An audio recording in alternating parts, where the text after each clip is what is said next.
Hey guys, thanks for joining us for another video. What we're going to be doing today is we'll be going over our quick fire breakdown and prediction for every top 25 game for week 7 of the 2024 college football season. Make sure you hit that like button. Make sure you're subscribed. We're going to go over every single top 25 game, and we're going to do it fast, break down our predictions, and we'll also touch on the money line, spreads, and the over-unders. We go over every college football game every single week, and we also do the same thing for every NFL game as well. If you're a football fan, if you're a sports fan, make sure you hit that like button. Make sure you're subscribed. If you have any thoughts on these games, drop a comment below, and I will respond. So let's go ahead and get started running through these games as quick as we can. We got a lot of them. Kicking things off, we have a Friday night game on October 11th at 10:30 p.m., a late one. This is going to be on ESPN. We have number 16, Utah at 4-1 versus Arizona State, also at 4-1. Props to Kenny Dillingham. He has the team playing really good. Right now, Utah is the favorite, 51.4% chance to win this game. Slight favorites here. This is going to be a close one, 3.5-point favorites. The over-under is 44.5. Looking at the Utes, they're coming off the bye. You hope they're going to be healthy. The biggest question is who's going to be suiting up at the quarterback position. Will it be Rising? Will it be Wilson? When Cam Rising plays, when he plays, takes this offense to a completely different level. The guy can throw, the guy can run. Wilson's not playing bad, but he has more turnovers than touchdown. They need Cam Rising to come back if they want to have any chance to make the Big 12 championship. Right now, Utah, they're averaging 28.4. Throwing for 247.4, running for 181.8, and that's all based around Bernard, who's closing in on 600 yards rushing. But they have a solid defense that they can rely on the road. They're only giving up 15 points a game. Arizona State's having a great season so far. They're averaging 33.2. Their defense is also solid, giving up 23.8. We don't know if it's Rising. We don't know if it's Wilson. Rising has a stranglehold on this team. They list him as questionable every single Saturday, but the guy never plays. So as of right now, we have to bank on him not playing. But I have Utah winning this one 28-20. But the probability of that goes up if we actually get to see Cam Rising suit up for once. The next game we're going to look at, we're now moving on to our Saturday slate of games on ABC at 12 p.m. 3-2 South Carolina Gamecocks versus number 7, 4-1 Alabama Crimson Tide, coming off of that awful loss to Vanderbilt. Right now, the Crimson Tide have a 91% chance to win this game. Big favorites here, 21.5-point favorites. The over-under is 51.5. We know the Gamecocks, they live on the upset. They almost upset LSU earlier this season, but they're coming off of getting trounced by Ole Miss, but they still are having a good season. They're averaging 28 points a game. They're giving up 19, so they're getting good defensive play. They have Sellers, they have Sanders, they have Bennett Jr., but Alabama is loaded. They have the revenge factor. Can Kalen DeBoer get everyone back on track? They want to make an example out of South Carolina. Show that they're still with it. They have Milroe, they have Miller, they have Ryan Williams, who is lighting things up as a freshman. Right now, they're averaging 44.6 points a game. They need to get the defense playing better. They are giving up 20. That's good, but that's not good for Alabama. You got to get that down to about 12 to 15. I have Alabama cruising here, getting a couple things fixed from last week, winning this one 44-20.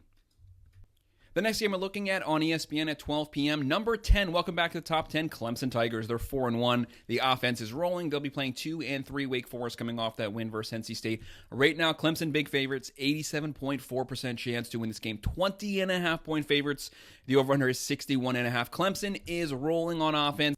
Klubnik in year 2 under Riley is lighting things up. They're vertically pushing the ball. They're running the ball. Moffitt's having a great season rushing, and they have Williams as the number 1 target at the wide receiver position. Wake Forest has a decent offense. They have Bachmeier there at the quarterback position. They have Claiborne. They have Morin. Clemson comes in, they're averaging 39.4. They're giving up 23.2. They have the number 7 overall roster, according to ESPN. The defense is getting better every single week. They have a top 10 defense. The amount of points that they are giving up is slowly coming down every week, but the offense is really getting electrifying. Props to Dabo Swinney for getting this team back on track. Wake Forest, they average 30.6. Their defense is giving up 31. They give up a touchdown for every one they score. They should not have a chance in this game. I have Clemson rolling here 41-20. The next game on ESPN2 at 12 p.m., number 21 Missouri Tigers, 4-1. They're coming off of a loss. They were bound to lose at some point. They'll be playing at 1-5 Massachusetts Minutemen. I don't know how we got this, but we have SEC Missouri on the road versus UMass. Very weird, but we'll take it. Right now, the Tigers have a 95.2% chance to win this game. 27.5-point favorites, over-unders 54.5. When you look at Missouri, they're averaging 31.2. Very balanced team. They can pass. They can run. They're only giving up 17.8. They have a top 30 offense, a top 30 defense. They had the playmakers, Cook, Noel, Weiss Jr., Burden. They want to get everyone back on track. They want to make up for that win. They're almost on the verge of going from top 10 to out of the 25. They have an easy schedule this season. They can sleepwalk to 10-2. They have to right the ship here because they're going to be getting deeper into SEC play soon. I have Missouri cruising, getting the offense back on track after that disaster last week. They win this one 44-10. Our next matchup, the big one for the weekend, the Red River rivalry, Red River shootout, whatever you want to call it, whatever makes you happy, at 3:30 p.m. on ABC. Number 1, back to being number 1, Texas Longhorns 5-0. They'll be playing number 18, Oklahoma 4-1, coming off the bye. Right now, when you're looking at these two teams, Texas is a 14.5-point favorite. That's a pretty big favorite for the Red River rivalry where anything can happen. Throw the records out. And the over-under here is 50.5. Looking at Texas, obviously Quinn Ewers has been banged up the last few weeks.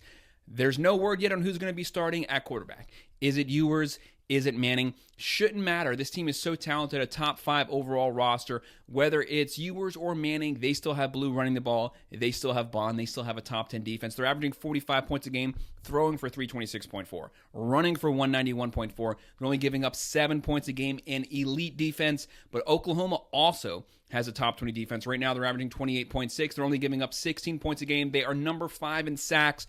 Brent Venables is going to throw everything that he has at Texas. They're going to get a lot of pressures. They're going to get a lot of quarterback hurries. They're going to disguise their looks. If it's Manning, he has less of a chance of lighting things up because he's a true sophomore here, has only started a couple games, and he's playing versus the best defense he's seen as of yet starting a game, and Brent Venables is going to come after him. If it's Ewers, Ewers plays his biggest games in the biggest moments, whether it was Washington, Bama, Michigan, that's when he steps up. So if Ewers plays, they win by more. If it's Manning, I think Oklahoma's defense can keep this game close, keep it respectable, but they have a lot of offensive issues. Hawkins Jr., Arnold, they don't have the quarterback situation fully sorted out, but I have Texas winning this one 30-20. But like I said, if it's Ewers, I think they might be able to get some more points.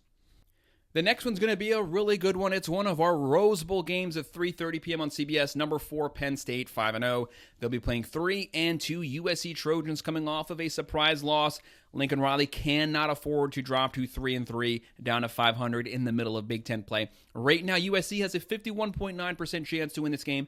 Penn State's a 4-point favorite. The over-under is 50.5. This is a 50-50 game. I could honestly see this one going either way. When you look at Penn State, very talented team, new offense, new scheme. It's working wonders. They have Drew Aller, who's lighting things up in the new offense, and they have one of the best 1-2 running back punches. They have Singleton. They have Allen. They have Warren as the wide receiver. They're averaging 34.4. They're throwing for 252.6, running for 217.8. Very balanced. A top 6 defense, giving up 11.4. USC, though, they need to get the offense back on track. They are 120 right now in quarterback hurries. They have to get the offensive line sorted out. They have Moss, Marks, Lane, Branch. Lots of weapons. They're averaging 30.8 points a game. They still have a top 25 defense. They're giving up 18.4.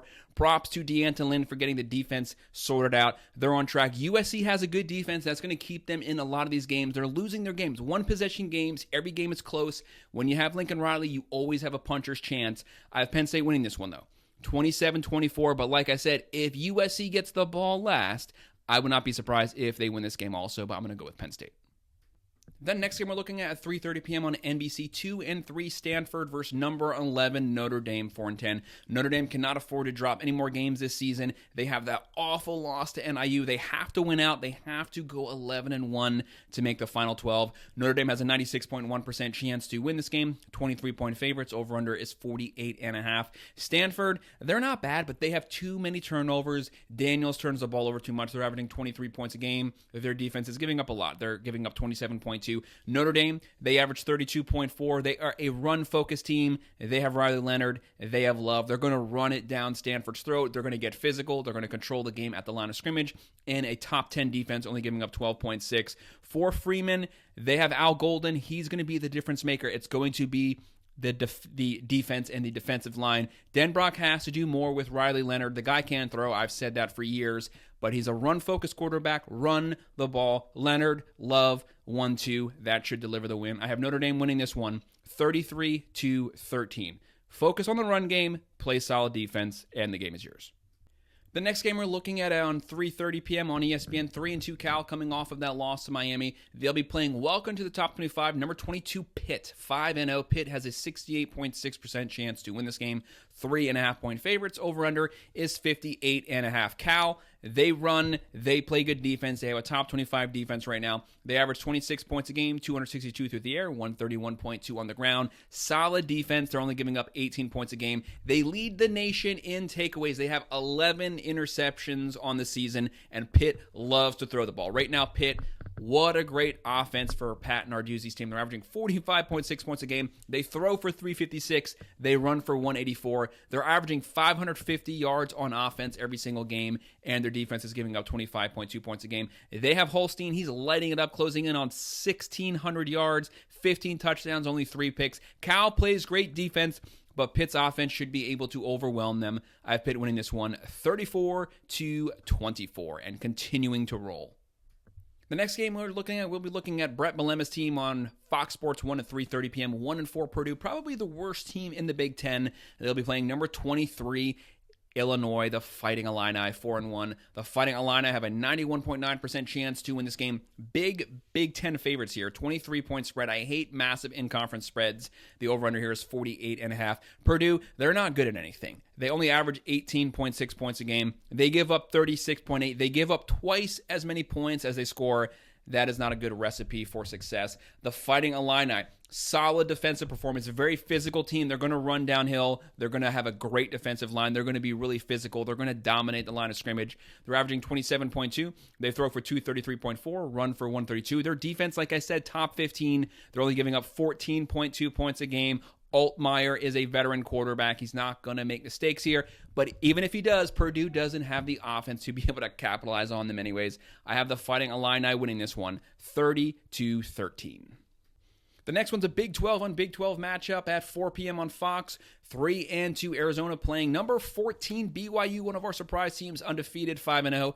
BYU has a 67.7% chance to win this game. 4-point favorites. Over/under is 48.5. Do not sleep on Arizona. This is a potential upset game. When Arizona's offense is clicking, they have one of the best 1-2 quarterback wide receiver combos. They have Fafita, they have McMillan, and they can run the ball with Connolly. They can beat you multiple ways. That's if the offense is clicking. They're averaging 27 points a game, 181 through the air. They're giving up 23.6. But BYU, this is their season. They are cruising through the Big 12, but maybe they're due for a surprise upset here. They're averaging 33 points a game. They're only giving up 15.8 points per game. They can throw it. They can run it. Very balanced team with a good defense, and they're at home. I have BYU winning this one 30-23. But keep your eye on it just in case Fafita gets the hot hand here.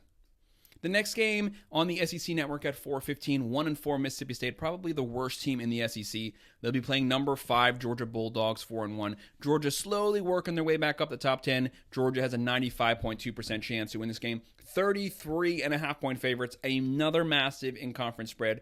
The over-under here is 54.5. Jeff Levy's squad, they're having some issues, but he's obviously completely reshaping this roster, has to completely flip it. They have Shapen at quarterback, and they have Daniels, they have Coleman Jr.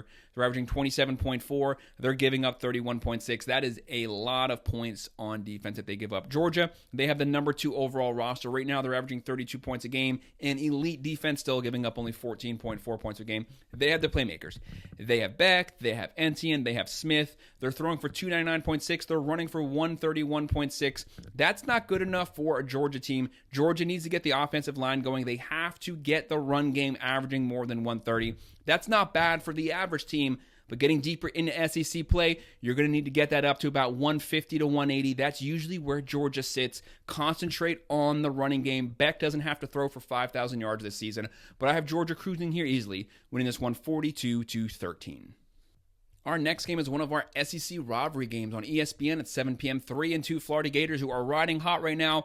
Billy Napier has to be feeling pretty good, but now the schedule starts to get tough. They have an awful second half to the schedule. They'll be playing number 8 Tennessee, 4-1, coming off of that loss. The offense hasn't scored more than 25 points the last 2 games. Josh Heupel needs to get that right. They're due to have an offensive outburst soon. Right now, Tennessee, big favorites here, 86.9% chance to win this game, 15-point favorites over under 55.5. Florida's offense and their defense has actually been playing really good for the last 3 to 4 weeks. They're averaging 30.2. They're throwing for 276.4, running for 142.6, and their defense is much improved over last season. They're only giving up 24.4. They are running a 2-quarterback system. They have Mertz, Lagway. They are running the ball with Montrell Johnson Jr., and they have Badger as their leading wide receiver. Tennessee is loaded. Josh Heupel, one of the best offensive minds in all of college football. They have Nico. They have Sampson, Thornton Jr., Squirrel White. They're averaging 46 points a game, 258.6 through the air, 267.2 on the ground. One of the best, most balanced offenses in all of college football, and an elite top 10 defense, only giving up 9.4, and they're top 10 in sacks. I have Tennessee getting some things back on track here, winning this game 34-17. Now, this is the game of the weekend next on NBC at 7:30 p.m. Number 2, Ohio State, 5-0 undefeated, versus number 3, Oregon Ducks, 5-0 undefeated. Number 2 versus number 3. Potentially the winner of this game will be number 1 next week. Right now, the Buckeyes are the favorites on the road. 63.7% chance to win this game. A slight Vegas favorite, 3-point favorite. Over-unders 53.5. To me, this game's 50-50. It could honestly go either way. Both of these teams have top 5 rosters. They both have top 10 offenses. They both have top 10 defenses. Right now, the Buckeyes come in, they're averaging 46 points a game, 293.4 through the air, 222.8 on the ground, and an elite defense, the best defense in all of college football, only giving up 6.8 points per game. And their rush defense, 72.6 yards a game. They shut the run down. Dylan Gabriel is going to have to beat the Buckeyes through the air if they have any chance. Right now, the Buckeyes team is loaded. Like I said, the best defense in all of college football. They have Will Howard. They have Jeremiah Smith. They have Egbuka, Henderson, Junkins. Probably the best 1-2 running back punch and the best wide receiver core in the nation. But Oregon, they're not scared. They can light it up as well, but they have to get the offensive line focused. They have to give Dylan Gabriel time. If you beat the Buckeyes, it's going to be vertically. Gabriel will need more than 1 second to get his targets downfield. They have Gabriel, James, Johnson, Stewart, lots of weapons. They're averaging 35 points a game, throwing for 305, running for 164, and a top 20 defense also giving up 17 points a game. They're at home. That has to mean something. Very tough place to play. I have Ohio State's defense making the difference in the fourth quarter, getting a stop, getting a turnover, winning this game 30-23. But this is going to be a close one. This is going to be a good game. This could go either way, but I think the Buckeyes sneak it out. Another game that we have coming up next is an under-the-radar good one, and it's also an upset alert game at 7:30 p.m. on ABC. Number 9, Ole Miss, 5-1, coming off of beating down the Gamecocks, getting things back on track after their loss to Kentucky. They'll be playing number 13, LSU, 4-1, coming off the bye. They are fully rested. Right now, the Rebels has a 67.6% chance to win this game. 3.5-point favorites, over under 61.5. Ole Miss, Lane Kiffin, they won the transfer portal. Number 1 transfer portal class. They are loaded, especially on offense. They have Jackson Dart with 2,100 yards. They have Henry Parrish Jr. Trey Harris at wide receiver, closing in on 900 yards. Video game numbers, they average 44 per game. They throw for 383.2. They run for 204.0. This team is ridiculous on the offensive side. They're almost averaging 600 yards per game, and an elite top 10 defense, only giving up 7.5. For LSU, they have the talent to make this game a close one. They can definitely make this an upset win. They're averaging 35.2, throwing for 342.6, running for 130.4, and their defense is better than last year, but it still has a lot of room for improvement. They're averaging 21.6. They have Nussmeier, Durham, Anderson. They can make this game close. There's going to be a lot of points here. Could come down to the final possession, but I have Lane Kiffin and company pulling it out in the fourth quarter. Jackson Dart makes the big plays. They win this one 38-30. The next game we're looking at, Big 12 on Fox at 8 p.m. Number 11, Iowa State, undefeated 5-0. Just on the verge of making the top 10, and they definitely deserve it. They'll be playing 3-2 West Virginia. Right now, Iowa State, a slight favorite, 54.6% chance to win this game. 3-point favorite. Over-under here is 53.5. Matt Campbell's team is legitimate. They play sound offense. They run the ball. They play good defense. They control the line of scrimmage. This is a very deep, defensively focused team. They're averaging 31.2, throwing for 248.8, running for 183.4, and their defense is only giving up 10 points a game. They have the best defense in the Big 12, could potentially win the Big 12 this season. Becht is making sound decisions at the quarterback position. He's a veteran. This is a really good team. They might make the playoffs this year. They're on the road versus West Virginia, who's a lot better than their 3-2 record. They have Green, Donaldson Jr., Clement. Outside of that first couple weeks, this is a really good team. They're hot right now. Don't sleep on West Virginia. They're averaging 33 points a game, throwing for 225.8, running for 223. Defense needs some work, giving up 25.6. They're at home.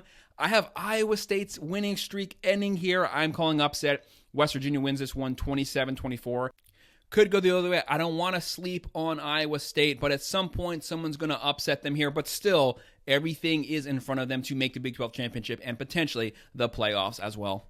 Please stay up late to watch this next one at 10:15 p.m. on ESPN. Number 18, Kansas State, 4-1. They'll be on the road in Colorado versus 4-1 Buffaloes. Right now, Kansas State, very slight favorites, 52.1% chance to win this game. 3.5-point favorites, over-under is 56.5. K-State, they average 31.4. They throw for 185.2. They run for 252.2. Solid defense, top 25 defense, only giving up 19.6. The big thing here, K-State can throw the ball, but they're a run-focused team. Colorado showed they can beat that. They beat UCF, but Colorado, they're a pass-focused team. Kansas State, they shut the run down, so they're going to be sitting in zone waiting for Shedeur Sanders to run the ball. Can Colorado mimic what BYU did to Kansas State? Can Kansas State mimic what Nebraska did to Colorado? Right now, both teams solid teams. Colorado is much improved over last season. They still need to learn how to run the ball. They're not running the ball very well, but their defense has taken massive strides. Right now, the Buffaloes, they average 31 points a game,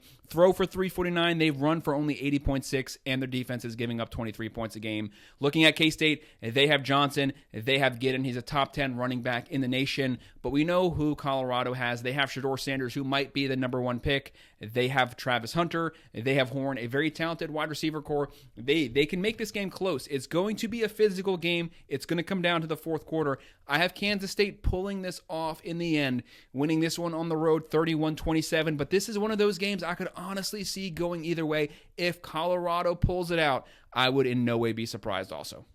And while you're watching the Colorado-Kansas State game, you might as well watch this one also at 11 p.m. on CBS. Number 17, Boise State, 4-1 versus 2-3 Hawaii. Boise has an 88.2% chance to win this game. 20.5-point favorite. Over-under is 60.5.